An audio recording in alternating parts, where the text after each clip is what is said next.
Hi friends, welcome to KBC சமையல். இன்றைக்கி நம்ம நல்ல கிறிஸ்பி நல்ல ஜூஸியாக சுருள் பூரி செய்ய போகிற செம்ம டேஸ்ட்டாக இருக்கும். நிறைய லேயர்ஸோட குழந்தைங்க வந்து பெரியவங்களுக்கு விரும்பி சாப்பிடுவாங்க. அவ்வளோ டேஸ்ட்டாக இருக்கும். இது ஈவினிங் ஸ்நாக்ஸாகவும் குழந்தைங்களுக்கு ஸ்கூலுக்கு வந்துட்டு ஸ்நாக்ஸாகவும் கொடுத்துடலாம். அவ்வளோ டேஸ்ட்டாக வந்து இருக்கும்.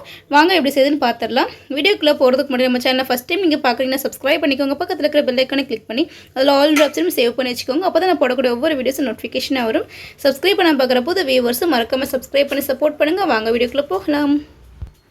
இப்போ ஒரு கடாயில் 1/4 கப் அளவுக்கு சீனி வந்து சேர்த்துக்கலாம்.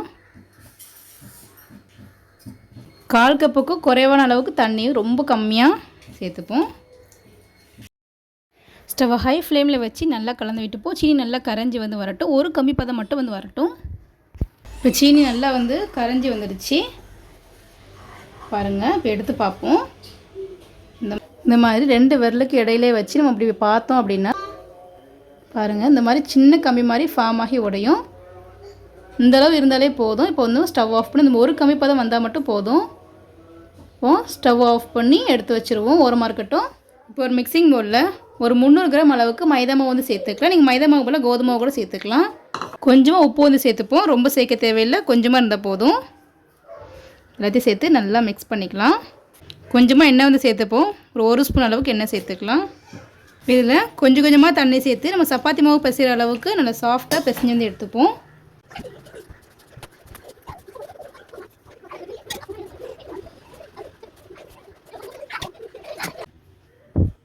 இந்த அளவுக்கு பிசைஞ்சு எடுத்தாச்சு. நல்லா சாஃப்டாகிடுச்சு. இதுக்கு மேலே வந்து கொஞ்சமாக அந்த எண்ணெயை வந்து நல்லா இந்த மாதிரி தடவி லைட்டாக பிசைஞ்சு விட்டுப்போம். நம்ம இந்த மாதிரி பிசையும் போது மாவு காஞ்சிடாமல் நல்லா சாஃப்டாக வந்திருக்கும். நம்ம சேர்த்த எண்ணெய் எல்லாமே நல்லா அப்சர்வ் ஆகிற அளவுக்கு நல்லா பிசைஞ்சு விட்டுக்கலாம். இந்த அளவுக்கு நல்லா பிசைஞ்சு நல்லா சாஃப்ட் ஆகிடுச்சு. இது ஒரு 10 நிமிஷம் அப்படியே ஊறட்டும். ஊறுனதுக்கப்புறம் ரெண்டாவது தேய்ச்சி எடுத்துக்கலாம். இப்போ ஒரு 10 நிமிஷம் ஆயிடுச்சு. மாவு நல்லாவே சாஃப்ட் ஆகிடுச்சு. இப்போ நம்ம சின்ன சின்ன பால்ஸை வந்து பிடிச்சி வந்து எடுத்துப்போம். நம்ம சப்பாத்திக்கு எந்த அளவுக்கு பிடிப்போமோ அதை விட கொஞ்சம் பெருசு அந்த அளவுக்கு நான் வந்து எடுத்து வந்து வச்சுருக்கிறேன். இதே போல் எல்லாத்தையுமே பால் வந்து பிடிச்சி எடுத்துப்போம்.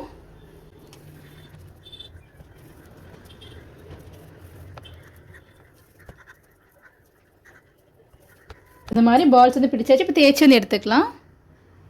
இந்த மாதிரி கீழே கவுண்டர் டாப்பில் கொஞ்சமாக வந்து மைதா மாவு வந்து தூவிக்கலாம். மாவு வந்து வச்சு 2 சைடும் நல்லா வந்து இந்த மாதிரி டிப் பண்ணிப்போம். மாவை நல்லா தேய்ச்சி வந்து எடுத்துக்கலாம். நல்லா எந்த அளவுக்கு உங்களுக்கு மெல்லிசாக தேய்க்க முடியுமோ அந்தளவுக்கு நல்லா மெல்லிசாக தேய்ச்சிக்கோங்க. அப்போ தான் நல்லா கிறிஸ்பியாக வந்து நமக்கு கிடைக்கும். நீங்கள் கொஞ்சம் வந்து கனமாக தேய்ச்சிட்டிங்க அப்படின்னாலுமே கொஞ்சம் நேரம் தான் கொஞ்சம் கிறிஸ்பியாக இருக்கும். சூடு ஆறுனதுக்கப்புறம் ரொம்ப சாஃப்டாக நமத்து போன மாதிரி ஆகிடும். உங்களுக்கு ஒட்டுற மாதிரி இருக்கும் போது கொஞ்சமாக மைதா மாவு இந்த மாதிரி ஸ்ப்ரெட் பண்ணிக்கோங்க. நல்லா தேய்ச்சி விட்டுக்கோங்க. இந்த அளவுக்கு நல்லா மெல்லிசாக வந்து தேய்ச்சி வந்து எடுத்துட்டோம். நல்லா வந்து மெல்லிசாக வந்து இருக்கணும். அப்போ தான் வந்து நல்லா கிறிஸ்பியாக வந்து கிடைக்கும். இல்லை எந்த அளவுக்கு விரிச்சு தேய்க்க முடியுமோ அந்தளவுக்கு நல்லா விரிச்சு தேய்ச்சிக்கோங்க. இந்த அளவுக்கு தேய்ச்சதுக்கப்புறம் மேலே வந்து கொஞ்சமாக வந்து எண்ணெய் வந்து சேர்த்துக்கலாம். நல்லா எல்லா இடமும் எண்ணெய் படுற அளவுக்கு ஸ்ப்ரெட் பண்ணி விட்டுப்போம். நம்ம இந்த மாதிரி செய்யும் போது நமக்கு நிறைய லேயர்ஸ் வந்து கிடைக்கும். இந்த அளவுக்கு எண்ணெயை ஃபுல்லாக வந்து ஸ்ப்ரெட் பண்ணி விட்டாச்சு. இதுக்கு மேலே வந்து கொஞ்சமாக வந்து மைதா மாவு வந்து தூவிக்கலாம். நம்ம இந்த மாதிரி செய்யும் போது நமக்கு நிறைய லேயர்ஸ் வந்து கிடைக்கும். நல்லா கிறிஸ்பியாகவும் இருக்கும், ரொம்ப ரொம்ப சூப்பராகவும் இருக்கும். இப்போ அதுக்கு மேலே நம்ம இன்னொரு சப்பாத்தியை வந்து மேலே வந்து போட்டுடலாம். இப்போ இதுக்கு மேலேயும் கொஞ்சமாக வந்து எண்ணெய் வந்து ஸ்ப்ரெட் பண்ணிக்கலாம். இதையும் நல்லா வந்து தேய்ச்சி வந்து விட்டுடுவோம். இப்போ இதுக்கு மேலேயும் மைதா மாவு வந்து தூவி வந்து விட்டுக்கலாம். இப்போ வந்து 3வது லேயர் சீட்டையும் வந்து விரித்து வச்சுருவோம். இப்போ இதுக்கு மேலேயும் கொஞ்சமாக வந்து எண்ணெய் வந்து சேர்த்துப்போம். நல்லா வந்து ஸ்ப்ரெட் பண்ணி விட்டாச்சு. இதுக்கு மேலேயும் கொஞ்சமாக வந்து மைதா மாவு வந்து தூவி விட்டுக்கலாம். தூவி விட்டாச்சு. இப்போ இந்த சைடு கீழே இருந்துட்டு மெதுவாக வந்து ரோல் பண்ணிக்க போகிறோம். நீங்கள் எத்தனை லேயர்ஸ்னாலுமே மேலே வந்து வச்சுக்கலாம். நான் வந்து 3 வந்து செய்கிறேன்.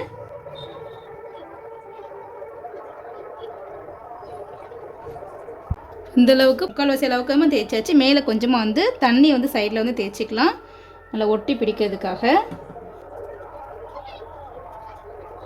இந்த மாதிரி சேர்த்து நல்லா ரோல் பண்ணிக்கலாம். இப்போ நம்ம கட் பண்ணிக்க போகிறோம். பாருங்கள் சூப்பராக இருக்குது பாருங்கள். நிறைய லேயர்ஸ் வந்து நமக்கு கிடச்சிருக்கு. ரொம்ப பெருசாக கட் பண்ண வேண்டாம், சின்னதாக கட் பண்ணிப்போம். இந்த அளவுக்கு சைஸில் கட் பண்ணாலே போதும், ரொம்ப பெருசாக கட் பண்ண தேவையில்லை.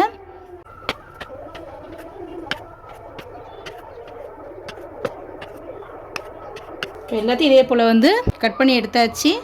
பாருங்கள் லேயர்ஸ்லாம் பாருங்கள், ரொம்ப சூப்பராக வந்து வந்திருக்கும். இதை வந்து நம்ம வந்து ரொம்ப தேய்க்கணும் அவசியம் கிடையாது. இந்த மாதிரி வந்து இந்த பார்ட் வந்து இந்த மாதிரி கீழே இருக்கிற மாதிரி வந்து வச்சுக்கோங்க.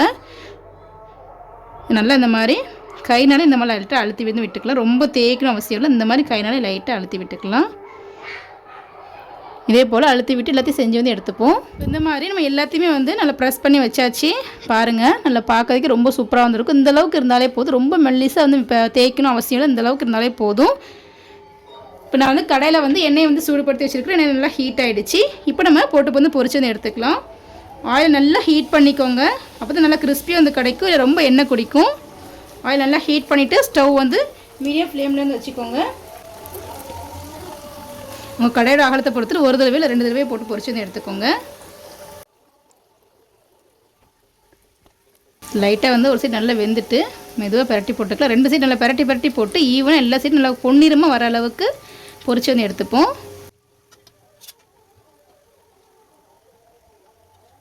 இதே போல் 2 சைடு நல்லா வந்து பொரிச்சு வந்து எடுத்துப்போம். இப்போ 2 சைடு நல்லா பொன்னிறமாக அந்த அளவுக்கு நல்லா வந்து ஃப்ரை ஆகிடுச்சு. இப்போ நம்ம எடுத்து வந்து வச்சிடலாம். அப்படியே சாப்பிட்லாம். சீனி பாகில் சேர்க்கவே ரொம்ப சூப்பராக இருக்கும். நல்லா கிறிஸ்பியாக ரொம்ப டேஸ்ட்டாக இருக்கும். நிறைய லேயர்ஸோட குழந்தைங்க விரும்பி சாப்பிடுவாங்க. ஸ்கூலில் ஸ்நாக்ஸுக்கெலாம் கொடுத்து விடலாம், அவ்வளோ டேஸ்ட்டாக வந்துருக்கும். எத்தனை நாளாலும் ஸ்டோர் பண்ணி வச்சுக்கலாம், நமத்து போகவே போகாது. உங்களுக்கு பார்த்தாலே தெரியும் எவ்வளோ லேயர்ஸ் இருக்குது, நீங்களே பாருங்கள். ரொம்ப சூப்பராக வந்துருக்கும். இப்போ எல்லாத்தையும் பொரிச்சிட்டு இப்போ நம்ம சீனிப்பாகில் வந்து சேர்த்துடலாம். சீனிப்பாகை வந்து ஆறிடுச்சு அப்படின்னா லைட்டாக வந்து சூடுபடுத்திக்கோங்க. ரொம்ப வந்துட்டு ஆறுனதுக்கப்புறம் சேர்க்க வேண்டாம், அப்போ வந்து அப்சர்வ் ஆகாது. சீனிப்பாகம் சூடாக இருக்கணும், நம்ம பொரிச்சு வச்சுருக்கிறது சூடாக இருக்கணும். ரெண்டுமே சூடாக இருக்கும் போது சேர்த்துக்கோங்க. ரொம்ப நேரம் போட்டு சீனிப்பாகில் ஊற வைக்கணும் அவசியம் இல்லை. போட்டு 2 சைடு லைட்டாக பரட்டி விட்டுட்டு 2 நிமிஷம் இருந்தாலே போதும். நம்ம வந்து எடுத்துடலாம். ரொம்ப சூப்பராக இருக்கும். நல்லா கிறிஸ்பியாக நல்லா சூப்பராக நல்லா ஜூஸியாக ரொம்ப டேஸ்ட்டாக வந்துருக்கும். குழந்தைங்களுக்கு பெரியவங்களுக்கு எல்லாருமே அடிக்ட் ஆகிடுவாங்க, அவ்வளோ சூப்பராக வந்துருக்கும். எல்லாத்தையும் வந்து பரட்டி போட்டாச்சு. பின் சைடு வந்து வச்சுட்டு ஒரு 2 நிமிஷம் மட்டும் அப்படி போட்டுடலாம். அதுக்கப்புறம் எடுத்து வந்து வச்சுருவோம். ஒரு 2 நிமிஷம் ஆயிடுச்சு. இப்போ எடுத்து வந்து வச்சிடலாம். இந்த அளவுக்கு இருந்தாலே போதும். நல்லா ரொம்ப கிறிஸ்பியாக நல்லா ஜூஸியாக வந்துருக்கும். எடுத்து வந்து வச்சுருவோம். இப்போ இதே போல் மீதி இருக்கிற மாவை நல்லா தேய்ச்சி இதே போல் நம்ம கட் பண்ணி பொரிச்சு வந்து எடுத்து சீனிப்பாகில் போட்டு எடுத்துப்போம். இப்போ நம்ம எல்லாத்தையுமே எடுத்து வந்து வச்சாச்சு. பாருங்கள் பார்க்கவே அவ்வளோ சூப்பராக இருக்கும். பாருங்கள் எவ்வளோ லேயர்ஸோட ரொம்ப சூப்பராக நல்லா கிறிஸ்பியாக நல்லா ஜூஸியாக ரொம்ப டேஸ்ட்டாக வந்துருக்கும். ரொம்ப சூப்பராக இருக்கும். நீங்களும் வீட்டை ட்ரை பண்ணி பாருங்கள். எப்படின்னு சொல்லி கமெண்ட் பண்ணுங்கள். இந்த வீடியோ உங்களுக்கு பிடிச்சிருக்குன்னு நினைக்கிறேன். பிடிச்சிருந்தா லைக் பண்ணிக்கோங்க. உங்கள் ஃப்ரெண்ட்ஸ் அண்ட் ஃபேமிலிஸ்க்கும் ஷேர் பண்ணுங்கள். இது போல் நிறைய வீடியோஸ் பார்க்கணும் மறக்காம சேனலுக்கு சப்ஸ்கிரைப் பண்ணிக்கோங்க. நம்ம channel sweet recipes, snacks recipes நிறைய போட்டிருக்கோம். அதோட லிங்க் டிஸ்கிரிப்ஷன் கொடுக்குற மறக்காம செக் பண்ணி பார்த்துக்கோங்க. ரொம்ப ஈஸியாகவும் இருக்கும், ரொம்ப டேஸ்ட்டாகவும் இருக்கும். தேங்க்ஸ் ஃபார் வாட்சிங்.